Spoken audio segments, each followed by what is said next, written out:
Wishes Beauty Castle. अस्सलाम वालेकुम, ये मेरी क्लाइंट है। कहाँ से आई हैं आप? औरंगी से आई है। ये औरंगी से। और हेयर की कंडीशन दिख रही है आपको किस तरह की है? नेग्रो कर्ल जिसको कहते हैं उस तरह का हेयर है बिल्कुल। अभी हम इनके दो चीजें एक साथ करेंगे और वो आपको बाद में बताएंगे कि हमने क्या क्या किया है।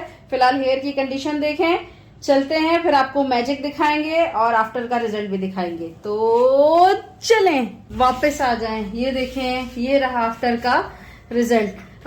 इनकी हमने मेरी विशेष मैजिकल थेरेपी की है। Same day wash, same day result. इसमें किसी किस्म का कोई आयरन नहीं होता है।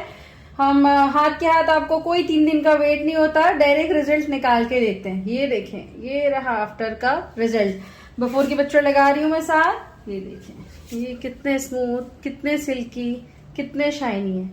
थैंक यू, जज़ाक अल्लाह, अल्लाह हाफिज।